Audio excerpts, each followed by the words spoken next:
Okay. Jesus, titty fucking Christ. As I was saying, I will be your last tang of saltness.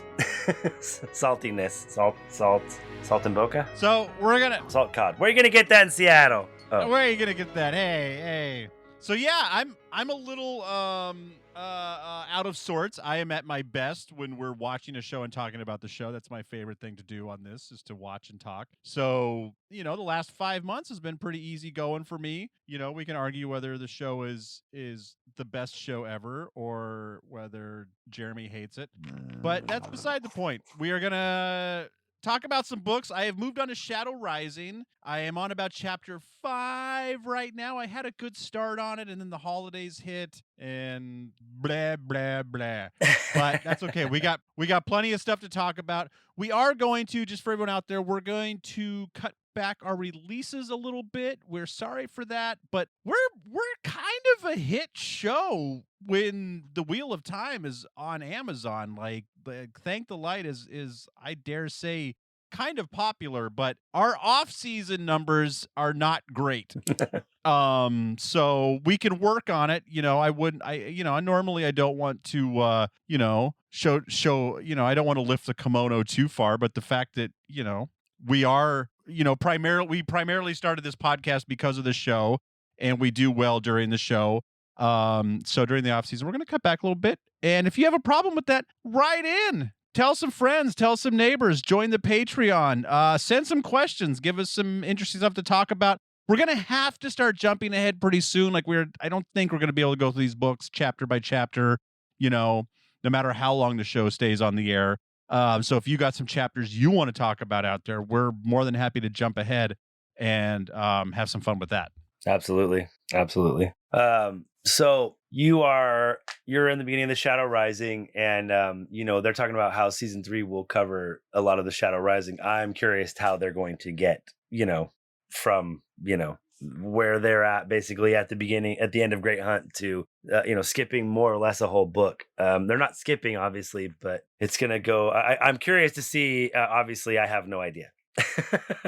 Yeah, because it's been so different. It's definitely a different turning of the wheel. There are things I've seen some of the actors speculate, like Rand says, I really hope that Rand ends up with Landfear in this turning of the wheel. I'm just like, what the fuck?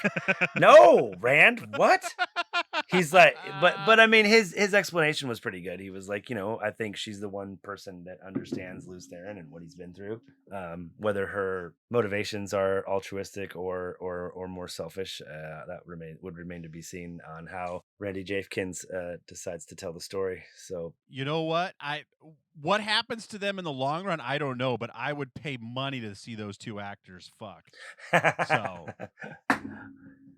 Well, and I'm seeing, they're giving, nods and hints to the book, which Jeremy hates, and I don't hate, because, it's a different turning of the wheel. It's you made a point of, if you stretch any timeline out long enough, shit can happen. So there you go. I think that it's nuanced enough to where I enjoy it, and it's done well. So I am starting to think, though, it is either this third season will make or break it. I think it will either die on the vine or it will explode. So we'll either have stuff to talk about for years to come, or we'll just start concentrating on the Movies Are Toys Are Us podcast.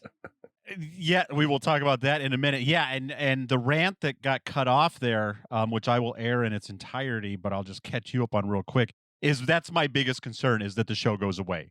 Like even if the show takes some really weird turns and ends up not being the Wheel of Time at all, I'm still in. I enjoy watching whatever this show is. I love talking to you about it. And should the show just go away would be the biggest disappointment. And I also agree with you, though, even if the show as we know it right now were to go away, we could still talk about it a little bit every once in a while as we get you slowly through the books. And there's going to be movies I heard coming out about the Forsaken. I don't know how true that is, but I also did hear that's one of the speculations is that they will do the movies about the Age of Legends. Yeah. And you'll get more Forsaken backstories. And that one of the thoughts is, at least at some points, they will have the actors who are in the show play the Forsaken in the movies. Ooh. Which I thought would be really cool. I don't know if they're going to do that, but that would be really awesome, I think.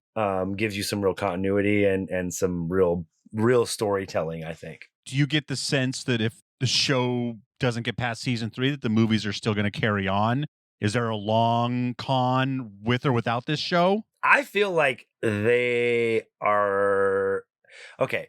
Two things. I think one could be they are couching it and expecting it to be done after the third season because they already know they're not getting renewed because we haven't heard anything. They renewed season 3, I think before season 2 was even finished filming. So that's one of the things that makes me go, but there was also a writer strike, an actor strike, lots of other things going on. So those could also be delaying contracts and everything else. So I'm not too worried yet, but if we start getting closer and closer to the release of 3 and we haven't heard anything, I'd get real nervous. And that being said, I believe that they may be setting these up in the case of they may not get to finish the show, then they'll get to do these movies, and then maybe they can finish the show in a movie or a different way because they do have enough, I think, money and actors. Like Rosamund Pike is one of the executive producers of Wheel of Time, and I know it's one of those things I've seen her talk about it. It's definitely a passion project for her. So I could see her or maybe some of the other actors, if they have the money, really pushing to get it done or finish it in a 2 or 3,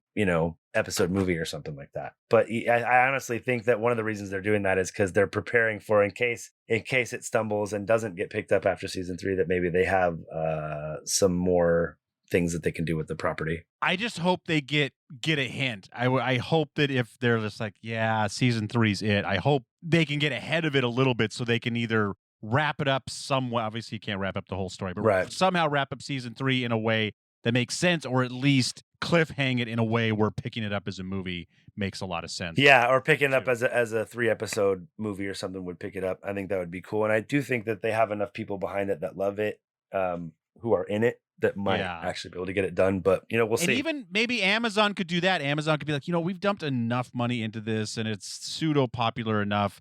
Why don't we do 3 more movies? Why don't we get 3 2-hour movies and you have to tell the story in that time? Basically, season 4 is a trilogy, and then we're done. Yeah, season 4, 5, 6 is 1, 2, 3 movies. Which that would be okay as long as it's done well. And I feel bad that I feel like I dragged Jeremy into this and he just is like so disappointed by it. But I also thought that he would be a little bit more like me than when he sees the things that we do love. And I guess we haven't got we haven't got anything that's just really bam book other than like Winter Night and stuff. It's all been slightly tweaked or different. So I thought he would like that, but not so much.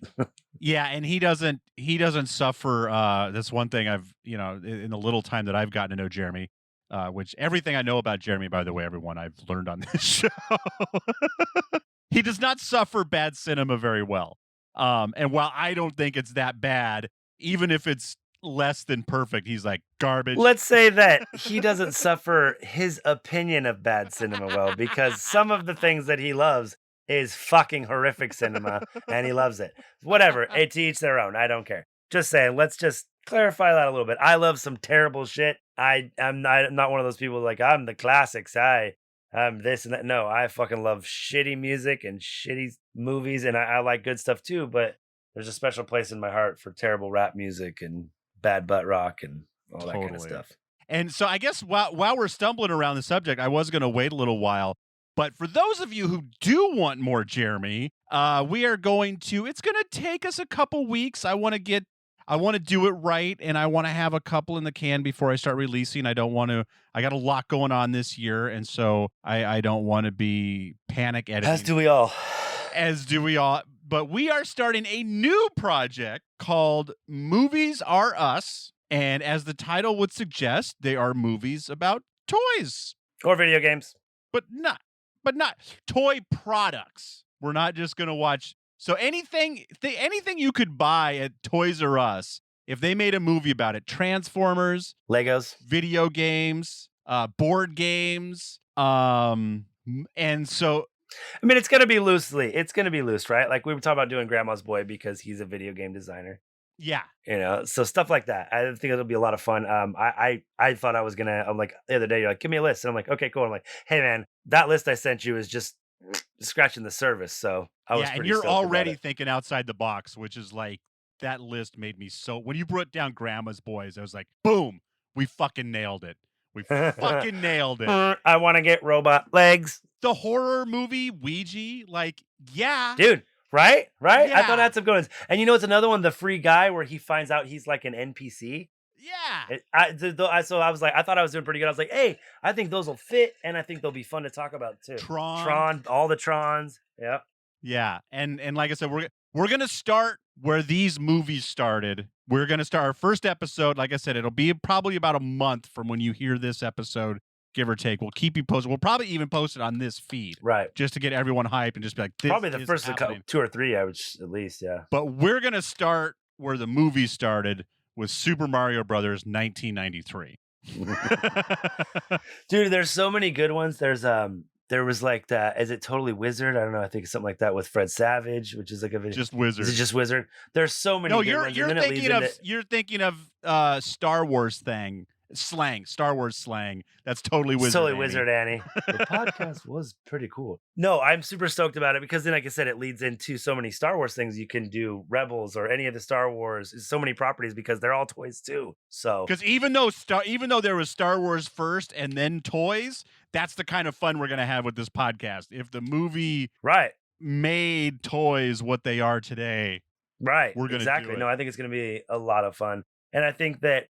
I'm stoked about this because even if we're not going so hard, we still have Wheel of Time, and I think that we can at least piecemeal you through the books enough because I think that now that you're into the story, you need to know Rand's and Matt and Perrin's story at least as a base point because I think it will mean a lot to you because it's probably already has given you a different perspective on me a little bit and definitely you've gotten to know Jeremy about it, so that's fun. That being said, this podcast is not going anywhere. It may change shape a little bit. If the show is going, this podcast isn't going anywhere. If the show goes away, we're gonna reshape it a little bit. But I think like Justin said, there's gets a couple times a month, talk about a couple chapters, when you get there, and if we'll be keeping up with some of like John from What Up and keeping up with any news that's coming about future properties of the Wheel of Time and stuff. So I think that'll be fun. And then, it gives us a launch pad for the other one, which actually I'm almost more excited about. I'm going to say it. I'm pretty stoked about it because, well, first of all, Jeremy will have fun and, won't hate it. And I've had a lot of fun with our Patreons lately. And and like some of them, like, role models is kind of just dumb because it's literally just saying the lines and laughing about it and stuff like that. But, it makes me laugh. I feel like it's going to make other people laugh. And you got to think if someone's never seen the movie and they're kind of into that kind of stuff, it's one of those ones that can slip through, or the Beastmaster is so much fun. And it's just. And I don't think that and these movies aren't like Mattel, because of the popularity of Barbie, like Mattel has launched an entire line, like almost Marvel style. Yeah. Movie production podcast. Well, we could even get into the Marvel movies and stuff and the toy actions, games, all that. So we're going to be doing that. And I'm happy about it too, because like I said, I like this show the best when we watch a show and talk about it, because I like that finite property of what we're talking about. These books, that's why I get so fucking flabbergasted. Yeah. A movie gives you a nice syllabus of bang, bang, bang, bang. These are our bullet points we're talking about. We got about an hour. Let's go do it and have some fun. Yeah, if Justin was like, here, watch A New Hope and then read these 12 books, I'd be like, First, I hate you even more than I already do. We're not friends anymore. There is no. It starts on chapter 4. For fuck's sake. Oh, that being said, you made it. Let's bring it back to Wheel of Time. What are we talking about today, Justin, in the world of the Wheel of Time? So, any of you who have been with us for a while, great. If not, that's no problem. The show ended in Falm, roughly where book 2 would end. We've gotten a few things to kind of jumpstart our book 3 knowledge in the show, and where Desmond is now is the start of book 4. Rand has taken Kalendor, which is a big prophecy of the dragon for those of you who know the books. Matt reunited with him in the Stone of Tyr, which was pretty awesome at the end of book 3. I mean, what did you think of the end of book 3? We talked about it a little bit, but like the whole, Moraine just no-scoping Bilal with your first balefire, and Rand fighting Ishmael and killing him in the stone, and all the Aiel and the Trollocs in the stone. What if we get to see something like that on screen? Like, how cool would that be? Yeah, it's been 6 months now since I wrapped up book 3, so I'm having a little trouble there. I remember being excited. Like, I remember, because I had to plow through it, which was kind of a trek, but it also meant that like the last quarter of book 3 was just like a nonstop ride, and it was really cool. Like, even as many times as I've been through it, I kind of forget how Rand he gets into the stone somehow. I forget if he sneaks in, and Yeah. Matt obviously blows a hole in the wall as he's sneaking. Yeah. He starts sneaking across the roofs, and he starts seeing all the Aiel who have been hiding, and he blows a hole in the stone with some fireworks, and it's really fun how everybody kind of converges on the stone and gets there. And Yeah. It's almost like a Tarantino movie, how everybody just kind of gets to where they need to be. Yeah, which is kind of how season 2 ended, with everyone kind of coming together. So yeah, I'm still positive for season 3. I feel like they could knock it out of the park, and we could be doing this again in a year, talking about like, yeah, dude, what's up with season 5? Yeah, we got to get everyone hyped up to watch it, and get those numbers up. Give Amazon Prime a reason. I dare you to quit it. Yeah, because like you said, we have such a really good following during the season. It falls off, but I think that it's just because it's about the show as much as the property itself. People dig the show who dig the show, and they want more knowledge about the show because there is a lot to unpack and pick up on. It's really a show that's made for book people, but only if you are willing to kind of and dig through and see the nuances, because I think what he's trying to do is that it's such a well-known story by the people who know it. He doesn't want people like us to know, like, I know what's happening next. Like, he's trying, and he's almost doing too much. And for people like Jeremy, he's definitely doing too much. And for people like me, I'm like, okay, like, hey, Lanfear on screen. Holy shit, I've got such a hard on. Look how beautiful Rand is. Oh my God, Perrin stopped closing his mouth. I love it. Yeah. So where we are today, they're in the stone. The big battle is taking place, and they're kind of like settling in. Rand's starting to study maps and the prophecies of the dragon, and try to learn as much as he can about being the dragon. Moraine's kind of going stir crazy because she's worried he's going to just get like murdered by a Forsaken. Yeah. Matt's hanging out gambling with all the nobles and taking their money. You get a little sense in his clip. We'll get to that, but about his luck starting to kick in. You see, we're going to start with Perrin and Fael. You see their relationship growing. Obviously, they're very close and in love, and they talk a little bit about how she wants to leave. And she wants Perrin to go with her and get him away from the dragon and get him away from Moraine. But he's like, look, I can't leave. I'm a part of Rand's destiny, and I can't leave. I cannot leave. And that's just the way it is. Because I think that, was this not recording me right now? What's going on? Hello. It says it's recording me, but I'm not getting any of these on my GarageBand. So then your input is incorrect. Like, my mic is attached and it's going like this, but nothing's coming out this way. Oh, really? Yeah. Yep, I'm good. I have a feeling it was recording. It seems like it was recording, and now it caught up. So, okay. We just sound great on Zoom right now, so cool. I figured it's all good. We're having a good Zoom night, so. Like I said, this is after that, and you're getting to a point where Rand has been proclaimed. The world is starting to realize that he's the dragon, and things are starting to happen accordingly, whether good or bad. And what we're going to get here is our first bubble of evil. The fact that they kind of know what to call it is funny to me, but it's what they call a bubble of evil, and it's the Dark One being able to kind of work his little smoky fingers through the pattern and mess with some shit think Interstellar, when Matthew McConaughey is touching what's her name through the black hole bubble. That's what I picture. Justin's sort of. Justin's like, oh, okay. But lots more sinister, way less sexy. yes, absolutely. And this is in chapter 2?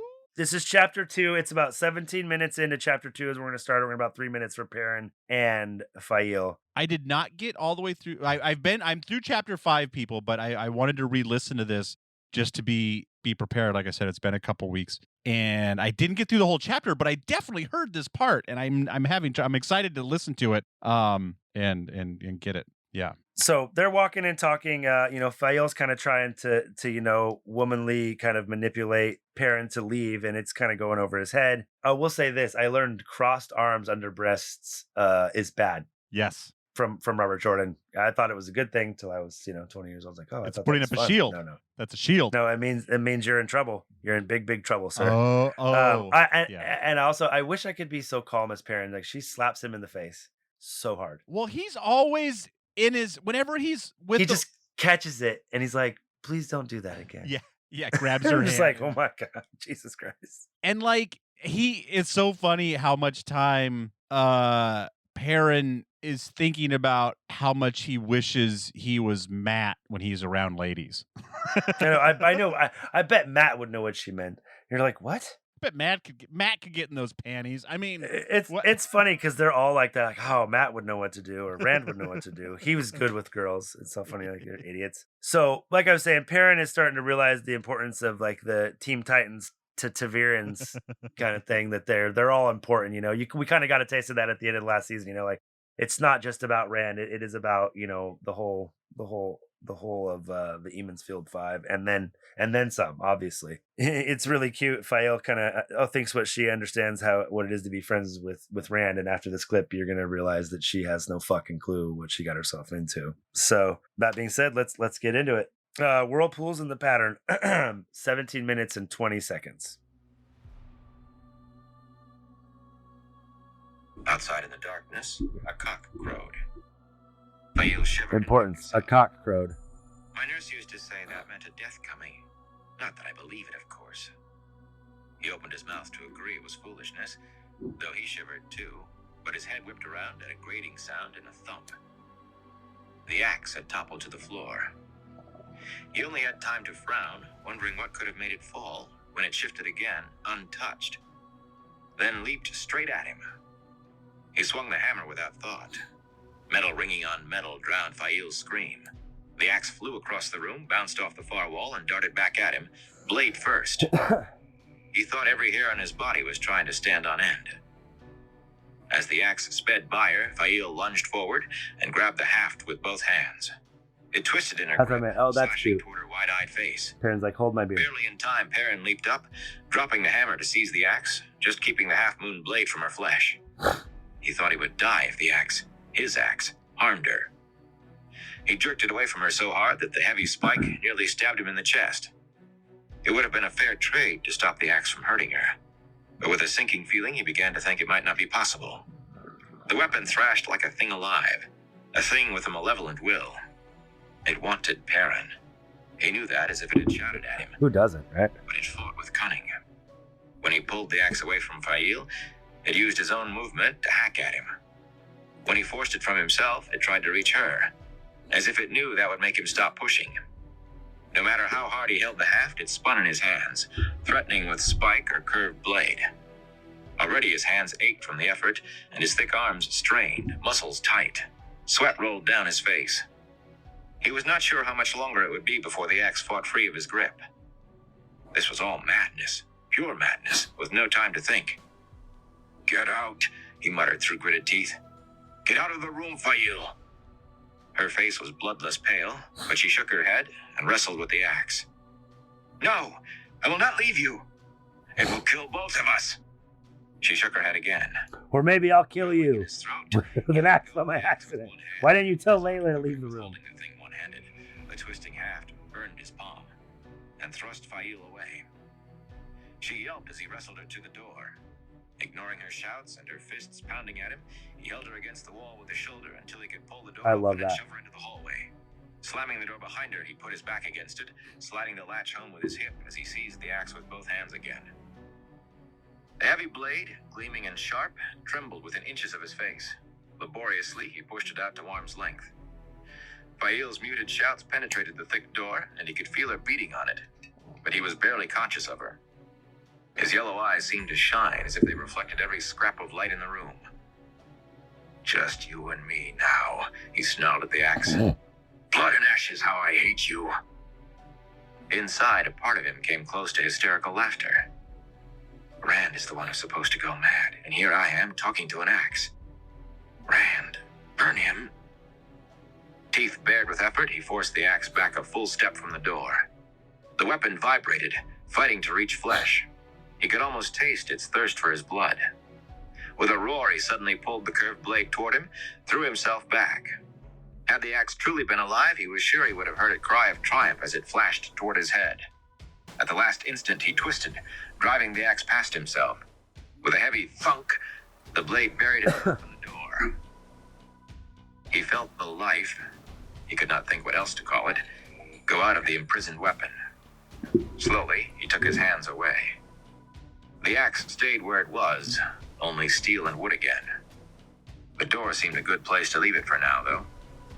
He wiped sweat from his face with a shaking hand. Madness. Madness walks wherever Rand is. So that's your first bubble of evil right there. So yeah, both times I heard that a month ago and today I was driving and I missed one sentence somewhere in there and was like, I don't know what the fuck is going on. And what's happening with the axe? What's going down? And I don't have time to re-listen to this fucking bus. So I'm so glad. Good call, Jessa. That was a beautiful a beautiful bookmark. You know, how horrifying is that? You know, you're just talking to your lady, you're talking about some shit, and then you hear this grating sound thump behind you, and it's your axe coming alive to try to fucking decapitate you. So is it just the axe, or is there a ghost controlling the axe? I mean, I know ghost isn't the right term. It's just the axe. Wow. It's just the axe. It has to do. I mean, my thoughts, obviously, it's pure speculation. I've never really read up on anybody other theories on. I'm sure there's a million of them on Reddit or something. But I think it has to do with his Taviranness, and that axe is his weapon, and it's part of his challenges. The axe, or he's kind of talking about it in this chapter, the axe or the hammer. He's like, at least with the hammer, you know, I could fight, I could kill, yes, but I could make armor, or I could make a sword, or I could make horseshoes, or I can make a million things that will make life better, and I can build things, but the axe only destroys, you know. Oh. So we're going to have to jump ahead here a little bit. What else does this happen with? So nothing like this. I can't think of anything like this specifically with weapons coming alive. I think there might be something like that, but there is some at the end where San Andreas style, like earthquakes, and like stuff starts fucking, like stalagmites start shooting out of the ground, and if it touches you, you die. You don't even have to get stabbed by it. There's another one where in the middle of like I don't even think it's in the middle of a fight, but all the metal in the camp just turns to like putty. All the swords, all the coins, everything just melts into piles. Just stuff like that. There's a more prolonged one at a village called Hinderstap. I can't wait for you to get to that. Yeah, it's so much fun. That's the zombie. That's the zombie sort of. Loop, it kind right? of like zombie time loop or whatever, and it's super fun. So that one could be a crossover. That's the one reason. Like, even if we gotta be like, okay, cool, I'm gonna start listening to this book and I'm gonna pick out chapters. You know, you listen to it in the background. I'm gonna pick out chapters like this that I really want you to hear, that are just such fucking epic moments. You know. Seriously. Yeah, if I listen to we won't get into what could have. But so okay, so it's not necessarily that like certain things are possessed. It's just the natural wheels reaction to Tarviran. Sort of. It's definitely Dark One. It's like the Dark One, like imagine it's like, you know, when Logain flexes in his shield. It's a Dark One kind of like, I just really want to get to the dragon. I really want to get to the Taviran. And he wants to affect them somehow negatively. And that's because he has, you know, that kind of a connection with something. That's what he can, you know, affect. So almost like a poltergeist in a way, like I can affect the axe, you know, and I can make it go after him. So now I don't think it's anything that's like that thought out. It's just like, boom, and something fucked up's happening. I don't know where the rest of our heroes are right now in the chapter we just listened to, but are they? They're all in the Stone of Tyr. Okay, so does this generally happen when they're all together? Is that just too much light in one place? You know what? I'd have to look back. I have to go and like look at all the bubbles of evil and see when they happen. Yeah. Usually it's when important, like I'd say when you have like what is it, like when you have the time fucking shit start to fucking the timeline's starting to fucking branch off in different ways. When you get to a point where it could be like a vergence or whatever, yes, and shit can go different ways. When shit's about to happen, so like right now, Rand's in the stone. he's trying to decide what to do next, and he wants to, zig when everyone thinks he's gonna zag. So the Forsaken don't come after him. Matt's like, how the fuck do I get away from Rand? I want nothing to do with this shit. I gotta get away from the Aes Sedai. I gotta get away from Matt. And Perrin's like, I can't leave him. He needs me. Marty McFly's hand is starting to disappear. Totally. It's one of those moments, and it's like, I think that's when, when uncertainty, fear is greatest. Yeah. And then that's when the Dark One can kind of affect some shit. Couple things right after this. Does it wind up having the opposite effect where it makes them want to come together and fight whatever the fuck this is? Or does it sometimes push them apart? Kind of, yeah. No, definitely, especially for these three, it always ends up galvanizing okay. most of the heroes of the light. They're like, this is why we can't give up, because shit like this will just happen all the time. Yeah. Fail has such fucking big, like, Italian female vibes. Not that I'm married to an Italian girl. I am. Do you know who's going to play her, right? No. Oh, is it the Spanish gal? It might be Italian. Bucceri? Bucceri? Oh, maybe. That's funny. That's a pretty fucking Italian name. I just get big, like, Italian, like, soprano vibes. Like, she's like, are you hurt? Are you okay? She's like kissing him. And then he's like, I'm fine, 100%. And he just slaps the shit out of him. It's just like, what the hell's that about? Oh, yeah, big Italian vibes. Yeah. I just meant more like, I love you, I smack you. Oh, yes, yeah, totally. Like I said, and I love his just calm response. She's like, I could have helped you. He's like, if you'd have stayed in here, we'd both be dead. I couldn't, do what I needed to do and protect you as well. I like how he just kind of like gets a hold of the axe and just kind of like shoves her out and then locks the door with his hip. It's like, I have work to do. Totally. This isn't about you. And there's a lot of foreshadowing with, Perrin struggling to put down the axe and his like moral dilemma with it, which I think they've tried to set up in the show poorly with him killing his wife. But like I said, if they would have focused a little bit more on him hating the axe other than just the violence, it would make a little bit more sense. But I guess, TV's TV. So I still hope that it comes. That's why Jeremy doesn't like the show. They haven't come back to the wife yet. Yeah, he's just pissed. Hopefully that they does come out that she's a dark friend, because I'll feel that vindicated. Yeah, on that one. So will Perrin. Yeah. So that's pretty much that for Perrin's. We'll get to Matt's next, and then Matt's is kind of short, and then we can kind of break it and then talk about Rand's. So next up is Matt. He's gambling with lordlings. Sounds like. Hold on, just a second. We're gonna. This is 2 episodes. I know. Okay, so let's.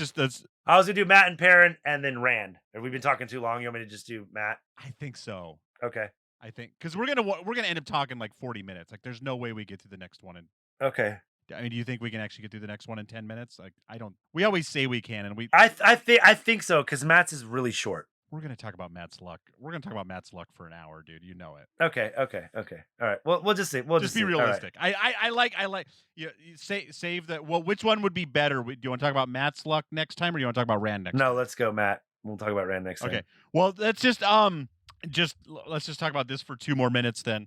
So Fail, she's in the rest of this. Like, is she around for a while, or do we all the way to the end? All the way to the end. Okay, very cool. And where the fuck did we pick her up again? She ran and jumped on the boat right after he saved Gaul from the village in the White Cloaks. That's right. She was watching him in the village. She watched him kill all the White Cloaks with Gaul, and then was like, ran and jumped on the boat with him. Okay. Lan was about to kill her. Parents like, no.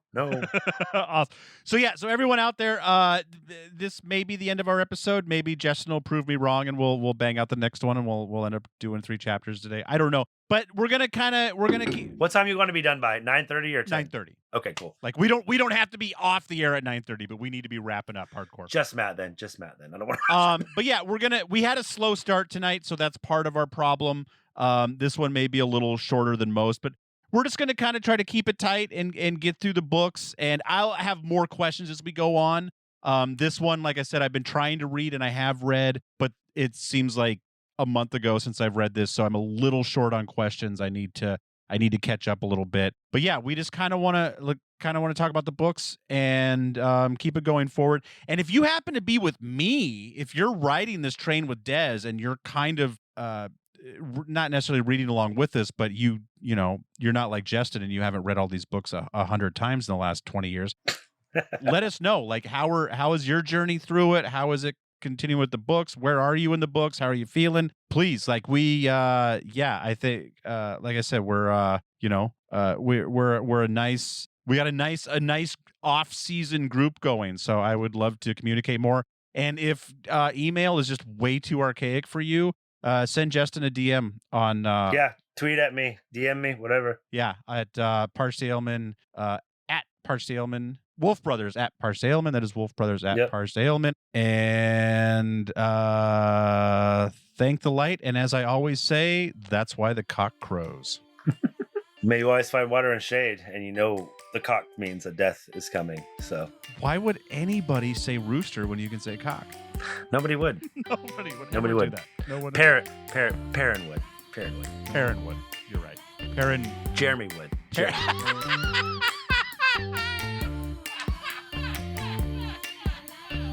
See, it takes us a while, people, but we always get there. I am not average. I am not ordinary. I am a masterpiece. You know I do it for me. I am not perfect. No, that's imaginary. But I'm a masterpiece. You know I do it for me. And all my colors and paints, all my lines and my shapes, every move that I make, I am not basic. It's self-explanatory. I am a masterpiece. You know I do it for me. Ooh, just the way I like it. Yeah. We'll get there. Mixed and edited by Desmond McNeese for We Mixed It, LLC. Go to whatsoundsawesome.com